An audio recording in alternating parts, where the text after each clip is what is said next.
last time we looked at how we could adjust the speed of sound, or we get different speeds of sound based on air temperature. And it also depends on the material and stuff like that as well, but mostly on the air temperature. And so we're looking at a different aspect of sound as well that changes really frequently, actually, whether you notice it or not, but it happens a lot. And we are going to look at something else. Now, I'm actually going to bring up something here. We're going to use this for a second. So in the middle there, you get the little red dot there, and that's a sound source. Well, actually, we'll get this going. There we go. So now it's giving off sound waves going off in all directions. Okay, and we can change the frequency. This is lower frequency, so bigger waves. And if we change the higher frequency, we get smaller waves. Because of course, frequency and wavelength are inversely connected based on the speed of sound. But we have something like this. Okay. Now, the other slider on the little sim is velocity ratio, and right now the velocity is 0 for little things. So we're going to change this to not be 0. I'm going to change it to 0.2.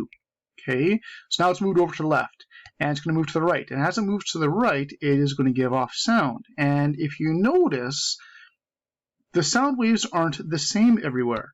If you look in front of it, the waves are actually smaller than they are behind it because it's moving towards the right.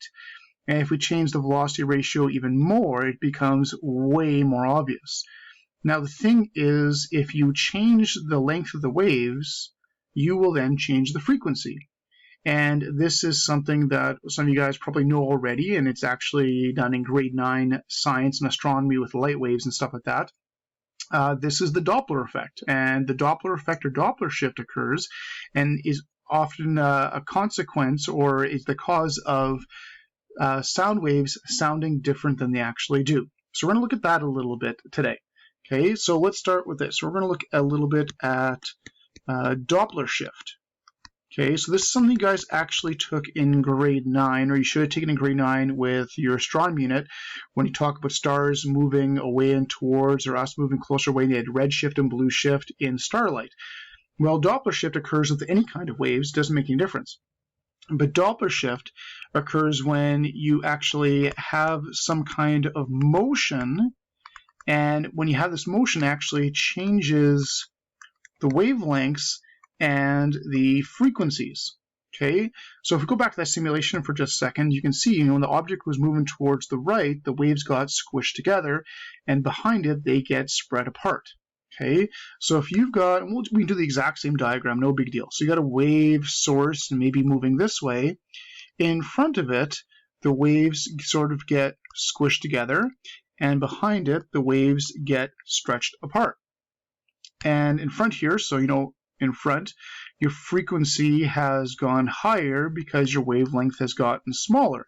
Where behind it, your frequency gets lower because your wavelength has got higher. Because remember, those guys, V equals, there's your wave, V equals F lambda is your wave equation. The speed stays the same. Okay, so if one gets bigger, the other one has to get smaller to compensate. And this is the Doppler shift. So then how much does it change? So what's the quantity of how much change here? Well, let's go back to this. There's a reason why this is called velocity ratio. Not the actual velocity or speed, but the ratio. If I go down, I'm going to put a 0.5, okay, something like this. The velocity ratio is 0.5, so it's traveling at 0.5. Well, 0.5 what? Well, it's traveling at 0.5 the speed of sound, so going half the speed of sound.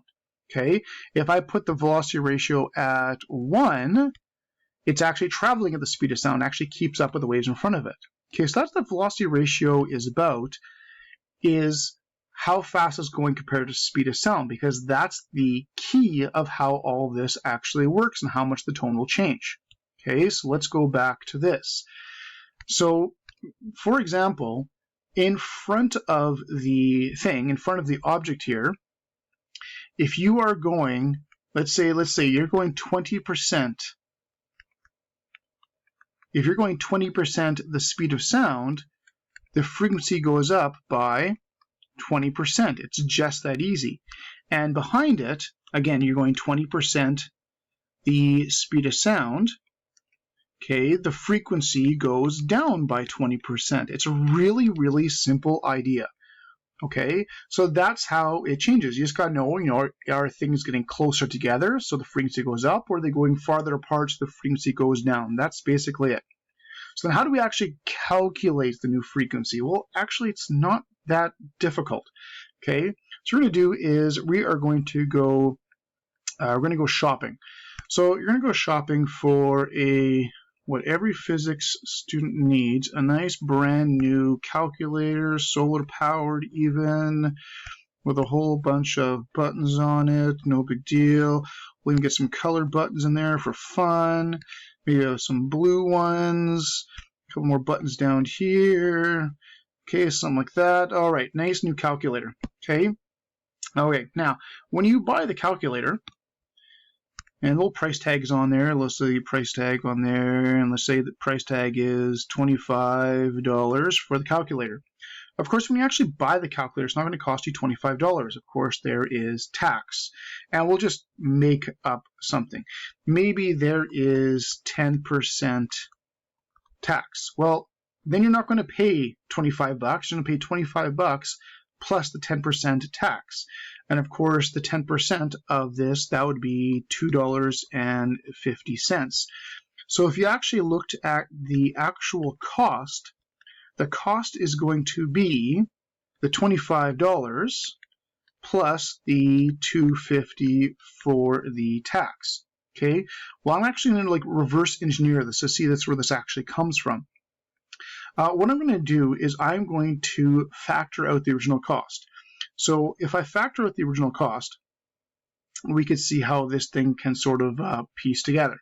So I'm going to factor out that 25, and then I'd have 1 plus, and there's a couple ways you can actually look at this, but I'm going to do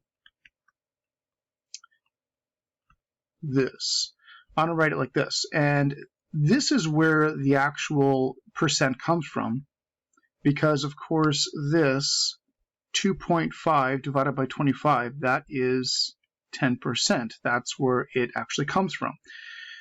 So if I do that, this would tell me how much the calculation is. It's going to be, the original cost, and to calculate how much something actually costs, you have to multiply by 1 to include the original cost, plus how much tax there is divided by the total cost to get the percentage.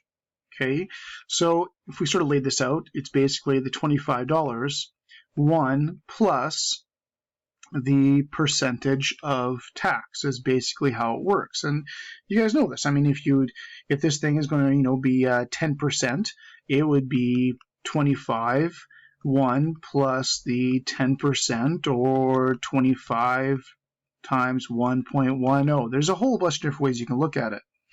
Okay, but that's how much it's going to cost. The exact same premise would be if it was on sale. So suppose this thing was on sale. Maybe it's 20% off.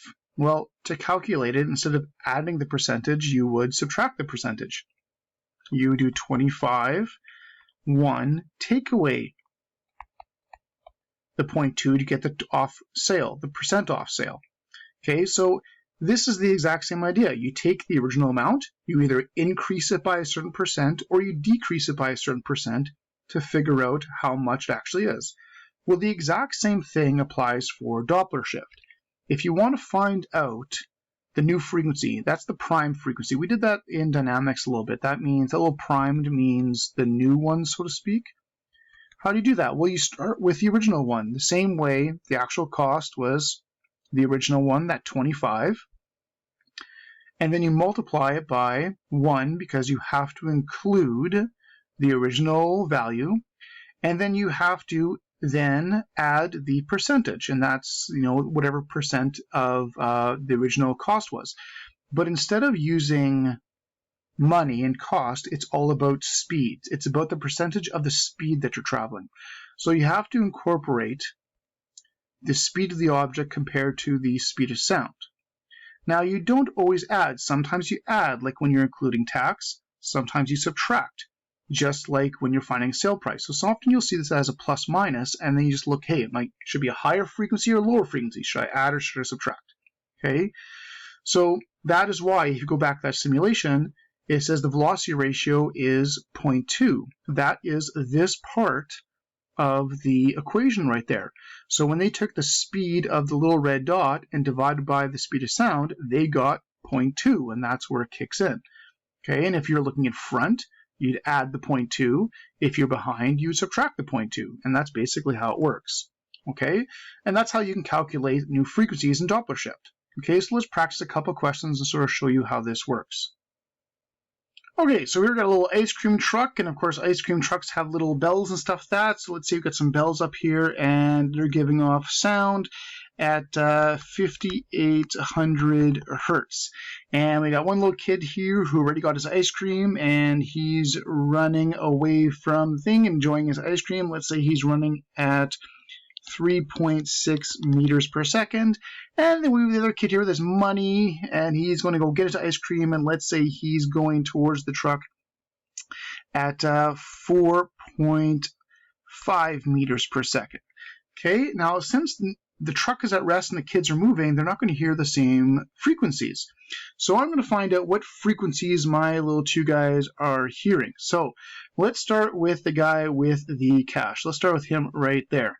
Okay, so if I want to find out what frequency here, well, frequency primed, frequency 1, V over Vs. Okay, now, am I going to add or subtract? Well, he's getting closer to the truck. That's going to squish the waves together, so that should be a plus. Okay, and I know the frequency given out is 5,800. He's going 4.5 speed of sound. We can just use the 340 meters per second that we've used in the past. That's perfectly fine for this. Okay, so I've got the 5,800. I've got the 1. He's getting closer, so 4.5 over 340. So I'm going to punch this out, get my percentage, add it to the 1, and then multiply by the 5,800 to hear what frequency he would actually hear.